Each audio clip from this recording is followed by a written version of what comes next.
अथर्ववेद में लिखे श्लोक के इस भाग के अनुसार जो हमेशा नया नया सा लगे, जो कभी पुराना ना पड़े, जो हमेशा विद्यमान रहने वाला है, वही सनातन धर्म है। मित्रों, शास्त्रों में भी इस बात को स्पष्ट तौर से प्रमाणित किया गया है कि सनातन धर्म की उत्पत्ति इस संसार के निर्माण के साथ ही हुई थी। या अगर ये कहें कि किसी व्यक्ति विशेष ने सनातन धर्म की उत्पत्ति नहीं की है, बल्कि सृष्टि की शुरुआत से ही सनातन धर्म का अस्तित्व है, तो ये कहना कहीं से भी गलत नहीं होगा। आदिकाल में जब मनुष्य की उत्पत्ति हुई तो जन्म से ही सनातनी माना जाता था। ये हम नहीं कह रहे हैं, बल्कि इन बातों का प्रमाण हमारे धर्मशास्त्रों में बड़े ही विस्तार से किया गया है। लेकिन समय बीतने के साथ साथ धर्म का विभाजन हुआ और फिर धर्मों में वर्ण विभाजन हुआ। उदाहरण के तौर पर सनातन धर्म में 4 प्रकार से वर्ण अर्थात जाति का विभाजन हुआ, जैसे कि ब्राह्मण, क्षत्रिय, वैश्य और शूद्र। धीरे धीरे सनातन धर्म के अलावा कुछ और धर्मों ने अपनी जगह बनाना शुरू की, जैसे इस्लाम धर्म, ईसाई धर्म, सिख जैसे प्रमुख धर्मों के अलावा अन्य धर्म बनते चले गए। ऐसा नहीं कि केवल सनातन धर्म ही जातियों में बटा हुआ है। सनातन धर्म के बाद जो भी धर्मों का विकास हुआ, उन्होंने भी अपने आप को जातियों में बांट रखा है। लेकिन आज भी हम में से बहुत लोग यही समझते हैं कि सनातन धर्म यानी कि हिंदू धर्म में ही जाति का विभाजन हुआ है और अन्य धर्मों में ऐसा नहीं है। हमारी आज की ये विशेष कड़ी इसी तथ्य पर आधारित है, जिसमें हम इन बातों को गहराई से जानने की कोशिश करेंगे कि क्या वर्ण विभाजन केवल सनातन धर्म में है या अन्य धर्मों में भी वर्ण विभाजन का नियम है। नमस्कार दर्शकों, मेरा नाम है अनुराग सूर्यवंशी और आप देख रहे हैं नारद वाणी। मित्रों, सभी धर्मों में वर्ण व्यवस्था को जानने से पहले आइए सबसे पहले हम इस बात पर चर्चा कर ले कि सनातन धर्म में वर्ण व्यवस्था के होने का मूल कारण क्या है। क्या वर्ण व्यवस्था किसी आम आदमी द्वारा बनाई गई प्रथा है अथवा इसका संबंध हमारे धार्मिक शास्त्रों अथवा वेदों से भी है। इस तथ्य को जानने के लिए हमें आदिकाल की ओर जाना होगा। जब इस सृष्टि का निर्माण होना शुरू हुआ था, ऋग्वेद के 10वें मंडल के पुरुष सूक्त में इस विषय को लेकर बड़ी ही विस्तृत व्याख्या पढ़ने को मिलती है, जिसमें यह कहा गया है कि जगत की रचना करने वाले भगवान नारायण हैं, जिन्होंने सृष्टि निर्माण के उद्देश्य से अपना विराट स्वरूप प्रकट किया, जिसे हम विराट पुरुष के नाम से भी जानते हैं। विराट पुरुष की विशालता का आकलन कोई भी नहीं कर सकता है, क्योंकि इस जगत के प्राणी उनके शरीर का मात्र 1/4 अंश है। जब विराट शरीर की उत्पत्ति हुई तो उन्होंने सबसे पहले ब्रह्मांड की रचना की, इसके बाद प्रकृति की और फिर अपने बनाए हुए संसार का उपभोग करने के लिए मनुष्य का निर्माण किया। और फिर इस तरह विराट पुरुष के मुख से ब्राह्मण, भुजाओं से क्षत्रिय, जंघा से वैश्य और फिर चरण भाग से शूद्र प्रकट हुए। इसके अलावा उन विराट पुरुष ने अपने मन से चंद्र, आंखों से सूर्य, प्राण से वायु, नाभि से अंतरिक्ष, चरण से भूमि और कान से दिशाएं और अन्य लोक उत्पन्न किए। ऋग्वेद में लिखे इस तथ्य को ही साक्ष्य मानकर हमारे पूर्वजों ने वर्ण व्यवस्था की परंपरा बनाई, क्योंकि हमारे सनातन धर्म में वेदों में लिखे नियमों को सर्वोच्च माना गया है। अब अगर बात करें अन्य धर्मों में जाति विभाजन के बारे में, इस विषय को लेकर बहुत सारे संदेश हमारे पास आए, जिसमें हमारे दर्शक ये जानना चाहते थे कि क्या अन्य धर्मों में भी जाति व्यवस्था है। इसलिए हमने इस विषय पर बहुत सारे शोध किए, उन धर्म के अनुयायियों से भी इस बात पर चर्चा की, तो ये पता चला कि अन्य धर्म भी जाति व्यवस्था के नियम पर चल रहे हैं। बात करें अगर इस्लाम धर्म के विषय में, तो हमारे भारतीय मुसलमान भी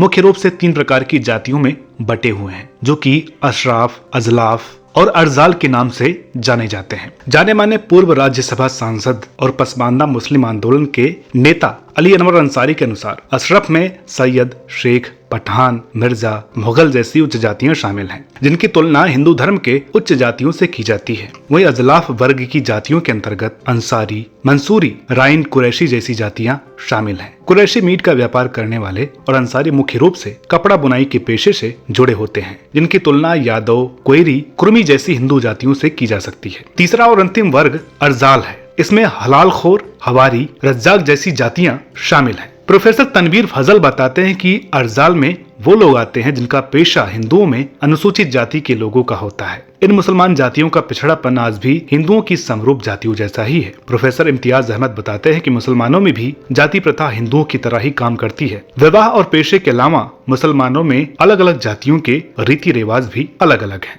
बात करें अगर ईसाई धर्म में जाति प्रथा की, तो हाल ही में भारत के कैथोलिक चर्च ने आधिकारिक तौर पर पहली बार यह बात मानी है कि दलित ईसाइयों को छुआछूत और भेदभाव का सामना करना पड़ता है। नीतिगत दस्तावेजों के जरिए यह जानकारी सामने आई, जिसमें यह कहा गया है कि उच्च स्तर पर नेतृत्व में दलित ईसाइयों की सहभागिता न के बराबर है। वामा कास्टिंग नाम के एक दलित कार्यकर्ता ने ऐसी किताब लिखी है जो दक्षिण भारत के चर्चा में नमन और पुजारियों द्वारा भेदभाव की आलोचना करती है। उत्तर पश्चिम भारत में दलित ईसाइयों के बीच हाथ से मैला ढोने की प्रथा प्रचलित है। कहा जाता है कि वे दलित हिंदुओं के समान हैं। दलित ईसाइयों के लिए व्यावसायिक भेदभाव न केवल रोजगार को प्रतिबंधित करता है बल्कि कुछ मामलों में स्वच्छता और पानी के लिए भी सीमित है। यहाँ एक बात और गौर करने लायक है कि ईसाइयों के बीच अंतर जातीय विवाह भी आमतौर पर नहीं किया जाता है। उदाहरण के तौर पर केरल में सीरियाई ईसाई दलित ईसाइयों से शादी नहीं करते हैं। गोवा में बामन और शूद्र के बीच अंतर विवाह भी काफी असामान्य है। दलित ईसाइयों के खिलाफ भेदभाव जातियों के बीच बातचीत और तौर तरीकों में भी बना रहा।